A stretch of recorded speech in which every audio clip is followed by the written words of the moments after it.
프랜시스 베이컨 대혁신. 안녕하세요, 여러분. 오늘은 인류의 사고방식을 완전히 뒤바꾼 한 권의 책을 소개합니다. 1620년 한 남자가 2000년간 지배해온 아리스토텔레스의 철학의 정면으로 도전장을 내밀었습니다. 그의 이름은 프랜시스 베이컨. 그가 남긴 대혁신, 특히 그 중심인 신기관은 과학혁명의 시발점이 되었죠. 지금부터 여러분을 17세기 지식혁명의 현장으로 안내하겠습니다. 1장 반역자의 선언. 1620년 런던. 59세의 프랜시스 베이컨은 펜을 들었습니다. 그는 당시 영국의 대법관이었지만 그의 진짜 야망은 따로 있었죠. 바로 인류의 지식체계 전체를 다시 쓰는 것. 나는 새로운 시작을 선언한다. 베이컨은 자신의 프로젝트를 대혁신, 라틴어로 인스타우라티오 마그나라고 이름 붙였습니다. 이는 단순한 책이 아니었어요. 6부작으로 구성된 거대한 지식 재건 프로젝트였죠. 당시 유럽의 대학들은 여전히 중세 스콜라 철학에 갇혀 있었습니다. 교수들은 아리스토텔레스의 문장 하나하나를 암송하며 실제 세계를 관찰하는 대신 고대 문헌만 뒤적였어요. 베이컨은 이 광경을 보며 분노했습니다. 우리는 거미줄을 짜고 있다. 자신의 내부에서만 실을 뽑아내면서 그는 책상 위에 펼쳐놓은 원고를 바라봤습니다. 신기관. 아리스토텔레스의 오르가논 도구에 대항하는 새로운 도구였죠. 이 책으로 그는 2000년 전통의 전쟁을 선포하려 했습니다. 2장 4개의 거짓 신. 베이컨은 왜 인류의 지식이 정체되었는지 고민했습니다. 그리고 놀라운 결론에 도달했죠. 문제는 인간의 마음 자체에 있다고요. 인간의 정신에는 4가지 우상이 자리 잡고 있다. 그는 이것을 우상론이라고 불렀습니다. 라틴어로 거짓 신을 의미하죠. 인간이 숭배하는 4개의 거짓된 신상.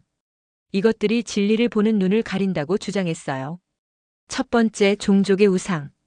인간은 자신이 보고 싶은 것만 본다. 베이컨은 예리하게 지적했습니다.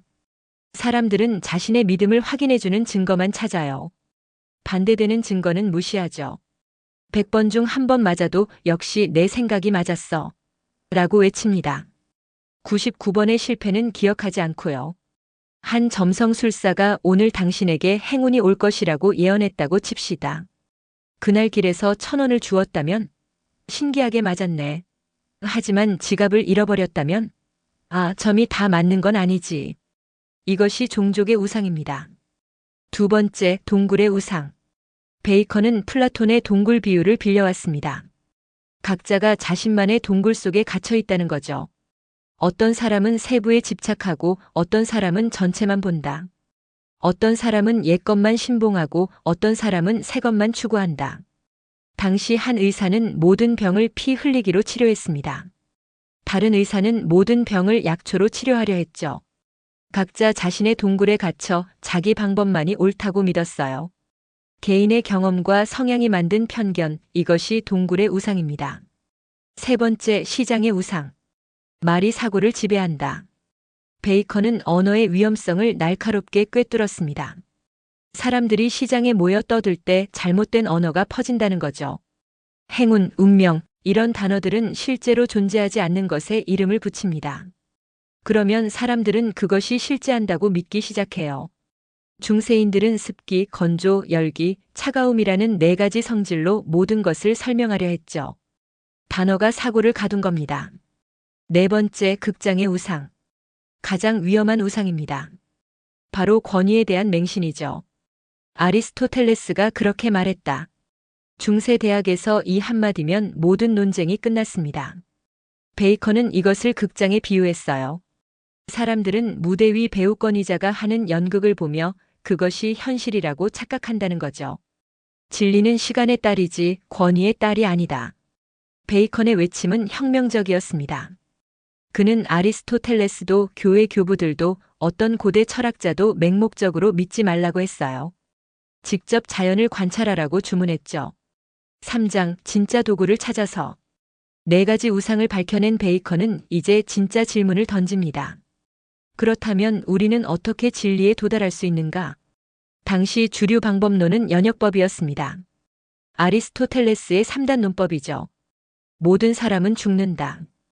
소크라테스는 사람이다. 따라서 소크라테스는 죽는다. 완벽해 보이죠? 하지만 베이컨은 고개를 저었습니다. 문제는 첫 번째 전제다. 모든 사람은 죽는다는 것을 어떻게 아는가? 중세 학자들은 이미 알려진 일반 원리에서 출발해 구체적 사실을 끌어냈어요. 하지만 그 일반 원리 자체가 어디서 왔는지는 묻지 않았죠. 대부분 고대 권위자들이 한 말이거나 상식이라고 여겨지는 것들이었습니다. 베이컨은 정반대 방향을 제시했습니다. 귀납법이죠. 구체적 사실들을 관찰하고 거기서 일반 법칙을 도출하라. 이것은 지식의 방향을 완전히 뒤집는 것이었어요. 책상에서 고대 문헌을 읽는 대신 밖으로 나가 자연을 관찰하라는 거죠. 베이컨은 신기관에서 구체적인 방법을 제시합니다. 바로 본성 탐구표입니다. 사장 열의 비밀을 찾아서 베이컨은 실제 예시를 들어 자신의 방법을 보여줍니다. 주제는 열의 본성이었어요. 열이란 무엇인가? 당시 사람들은 열을 물, 불, 공기, 흙 중 하나인 불의 원소라고 생각했습니다. 베이컨은 이런 추상적 개념을 거부하고 직접 관찰하기 시작했죠. 첫 번째 표, 존재의 표. 열이 존재하는 모든 경우를 나열합니다. 태양광선, 불꽃, 번개, 마찰, 발효되는 건초, 따뜻한 물, 동물의 몸, 강한 식초. 베이컨은 27가지 사례를 꼼꼼히 기록했어요. 중요한 건 모든 사례를 찾는 겁니다. 두 번째 표, 부재의 표. 이제 역으로 비슷한 상황인데 열이 없는 경우를 찾습니다. 달빛, 반딧불이 빛, 아마포 마찰. 이것이 베이컨의 천재성입니다. 당시 대부분의 학자들은 긍정적 사례만 모았어요. 베이컨은 부정적 사례가 더 중요하다고 봤죠. 열이 있는 곳만 보지 말고 왜 다른 곳에는 없는지 봐라. 세 번째 표, 정도의 표. 열이 증가하거나 감소하는 경우를 관찰합니다. 햇빛이 강해질수록 더 뜨겁다. 마찰이 심할수록 더 뜨겁다. 불을 가까이 할수록 더 뜨겁다. 베이컨은 이 세 표를 비교 분석하며 패턴을 찾았습니다. 그리고 놀라운 결론에 도달했죠. 열은 운동이다. 특히 물체 내부 미세 입자들의 팽창적 운동이다. 17세기 초반에 이런 결론을 내렸다는 게 놀랍지 않나요? 베이컨은 열역학의 기초를 200년 앞서 내다본 겁니다. 5장 경험의 십자가. 하지만 베이컨은 여기서 멈추지 않았습니다. 그는 더 정교한 도구가 필요하다고 봤어요. 바로 특권적 사례들이죠. 베이컨은 27가지 유형의 특별한 관찰 방법을 제시합니다. 그중 가장 유명한 것이 십자가의 사례입니다. 결정적 실험을 하라. 두 이론이 대립할 때 어느 쪽이 옳은지 명확히 판별해주는 실험이 필요하다는 거죠. 마치 사거리의 이정표처럼 어느 길로 가야 할지 명확히 알려주는 실험. 베이컨은 예를 들었습니다. 조수 현상을 설명하는 두 이론이 있다고 칩시다. 이론 1. 달이 바닷물을 끌어당긴다. 이론 2. 바다 밑바닥의 운동이 원인이다. 어떻게 판별할까요? 베이컨은 제안했습니다. 여러 바다의 조수 시간을 비교하라. 만약 달 때문이라면 달이 뜨는 시간과 조수 시간이 연관되어야 한다. 이것이 현대 과학적 방법론의 핵심입니다. 가설을 세우고 검증 가능한 예측을 하고 실험으로 확인하는 것. 베이컨은 또 유추의 사례, 지시하는 사례, 동반하는 사례 등을 설명했어요. 각각은 복잡한 자연 현상을 이해하는 도구였죠. 자연은 비밀을 지키지만 비밀을 배신한다. 제대로 묻기만 하면. 6장 미완의 꿈. 신기관 2권 후반부에서 베이컨의 필치는 갑자기 멈춥니다. 그는 이렇게 썼어요. 이제 자연사를 수집하는 작업이 필요하다. 이것 없이는 아무것도 건설할 수 없다. 베이컨의 원대한 대혁신 계획을 기억하시나요? 6부작 중 2부인 신기관만 완성되었습니다. 3부는 자연현상과 실험사를 모으는 것이었는데 베이컨은 이것이 방대한 협업 프로젝트라는 걸 알았죠. 그는 바람의 자연사, 생명과 죽음의 자연사, 빽빽함과 희박함의 자연사 등을 쓰기 시작했어요. 하지만 완성하지 못했습니다. 1626년 3월 65세의 베이컨은 추운 날 눈 속에 닭을 묻는 실험을 하다 폐렴에 걸렸습니다. 그는 냉장이 고기 부패를 막을 수 있는지 직접 확인하고 싶었던 거죠. 과학자답게 실험하다 죽은 겁니다. 임종 직전 그는 친구에게 편지를 썼습니다. 실험은 성공적이었네. 7장 베이컨의 유산. 베이컨은 자신의 꿈을 완성하지 못했습니다. 하지만 그가 뿌린 씨앗은 어마어마한 열매를 맺었어요. 왕리파크의 탄생. 1660년 런던에서 과학자들이 모여 왕리파크회를 창립했습니다. 이들의 모토는 누구의 말도 믿지 말라였죠.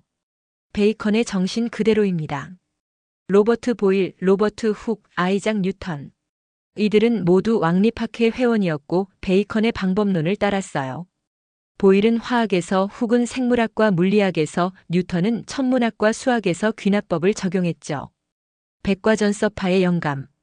18세기 프랑스의 디드로와 달랑베르는 백과전서를 편찬하며 베이컨을 추앙했습니다. 그들은 베이컨의 학문 분류를 기초로 모든 지식을 체계화했어요. 베이컨이 없었다면 계몽주의도 없었을 것이다. 산업혁명의 철학적 토대. 베이컨의 아는 것이 힘이다는 단순한 격언이 아니었습니다. 그는 지식의 목적이 자연을 지배하는 것이라고 봤어요. 자연은 복종함으로써만 지배된다. 역설적이죠? 자연의 법칙을 이해하고 따를 때 비로소 자연을 이용할 수 있다는 뜻입니다. 증기기관을 만들려면 연력학을 알아야 하고 전기를 쓰려면 전자기학을 알아야 하죠. 19세기 산업혁명은 바로 이 베이컨적 정신의 실현이었습니다. 8장 비판과 한계. 물론 베이컨의 방법론에도 한계가 있었습니다. 귀납의 문제. 철학자 데이비드 휴문 나중에 지적했어요. 아무리 많은 사례를 관찰해도 보편적 법칙을 확실히 증명할 수는 없다고요. 백조를 1000마리 봤는데 모두 하얗다. 그렇다면 모든 백조는 하얀가? 1001번째 백조가 검은색일 수도 있다. 이것을 귀납의 문제라고 합니다. 베이컨도 이걸 완전히 해결하지는 못했어요. 수학의 무시. 베이컨은 실험과 관찰을 강조했지만 수학을 별로 중요하게 여기지 않았습니다. 반면 갈릴레오와 데카르트는 자연의 언어는 수학이라고 봤죠. 뉴턴의 프린키피아를 보세요.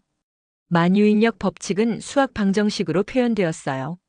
아이작 뉴턴의 만유인력의 법칙. 순수한 베이컨식 귀납법으로는 이런 정밀한 법칙을 도출하기 어렵습니다. 지나친 낙관. 베이컨은 자신의 방법론을 따르면 누구나 위대한 발견을 할 수 있다고 믿었어요. 내 방법은 천재와 평범한 사람의 차이를 거의 없앤다. 하지만 현실은 달랐죠. 과학적 발견에는 여전히 창의성, 직관, 상상력이 필요했습니다. 방법론만으로는 부족했어요. 9장 현대적 의미. 그렇다면 21세기인 지금 베이컨의 대역시는 여전히 의미가 있을까요? 빅데이터 시대의 귀납법. 베이컨의 꿈은 부분적으로 실현되고 있습니다. 현대의 AI와 머신러닝은 방대한 데이터에서 패턴을 찾아내죠. 이것은 베이컨식 귀납법의 자동화입니다. 알파고가 바둑을 배운 방식을 보세요. 수많은 기보를 분석하고 승률이 높은 패턴을 찾아냈어요. 존재의 표, 부재의 표 정도의 표를 컴퓨터가 만든 겁니다. 내 우상은 여전히 유효하다. 우리는 여전히 내 우상에 시달립니다. 종족의 우상 확증 편향. SNS에서 자기 의견과 같은 글만 찾아 읽죠. 동굴의 우상 필터 버블. 각자 자신의 정보 동굴에 갇혀 있어요. 시장의 우상 가짜뉴스. 잘못된 언어가 빠르게 퍼집니다. 극장의 우상 인플루언서 맹신. 유명인이 말하면 무조건 믿죠. 베이컨의 경고는 400년이 지난 지금도 놀라울 만큼 적절합니다. 과학의 본질. 베이컨이 정립한 과학적 방법론의 핵심은 이겁니다. 편견을 버려라 우상론. 자연을 직접 관찰하라 경험주의. 체계적으로 기록하라 자연사. 패턴을 찾아라 귀납법. 검증하라 결정적 실험. 이 5 원칙은 지금도 모든 과학자가 따르는 기본입니다. 10장 지식의 미래. 베이컨의 대역시는 미완으로 끝났습니다. 하지만 어쩌면 그게 적절한지도 몰라요. 지식의 혁신에는 끝이 없다. 베이컨은 자신이 모든 답을 가졌다고 주장하지 않았습니다. 오히려 질문하는 방법을 가르쳐줬죠. 신기관의 마지막 문장은 이렇습니다. 이제 인간은 자연을 해석하는 법을 배웠다. 남은 것은 실행뿐이다. 400년 후인 지금 우리는 어디까지 왔을까요? 인간 게놈을 해독했고 양자역학을 발견했고 우주의 시작을 추적했습니다. 인공지능을 만들었고 화성에 탐사선을 보냈죠. 하지만 여전히 모르는 게 더 많습니다. 의식의 본질은, 암의 완전한 치료법은, 우주의 96%를 차지하는 암흑물질과 암흑에너지는, 베이컨이라면 이렇게 말했을 겁니다. 좋다. 그렇다면 관찰하고 기록하고 실험하라. 우상을 버리고 자연에 직접 물어라. 권위에 기대지 말고 스스로 생각하라. 지식은 힘이다. 하지만 베이컨이 말한 힘은 타인을 지배하는 권력이 아니었어요. 무지와 미신으로부터 인류를 해방시키는 힘이었죠. 21세기에도 우리는 여전히 가짜뉴스, 음모론, 비과학적 미신과 싸우고 있습니다. 기후변화 부정론자들, 백신 반대론자들, 평평한 지구를 믿는 사람들. 베이컨의 대혁신이 필요한 시대는 아직 끝나지 않았습니다. 에필로그 1626년 4월 9일 새벽, 프랜시스 베이컨은 눈을 감았습니다. 침대 옆 책상에는 미완성 원고들이 쌓여 있었죠. 그는 자신의 체계를 완성하지 못했습니다. 6부작 대혁신 중 2부만 남겼어요. 하지만 그것으로 충분했습니다. 왜냐하면 베이컨의 진짜 업적은 완성된 체계가 아니라 완성을 향한 방법이었으니까요. 진리는 발견되기를 기다리고 있다. 필요한 건 올바른 도구뿐이다. 베이컨이 만든 도구, 신기관은 지난 400년간 수많은 과학자의 손에 들려 있었습니다. 그리고 앞으로도 그럴 겁니다.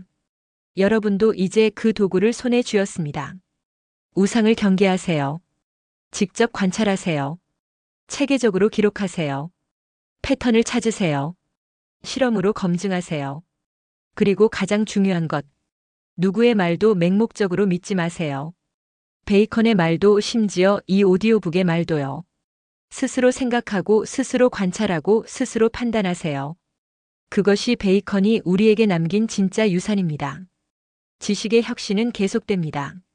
경청해 주셔서 감사합니다.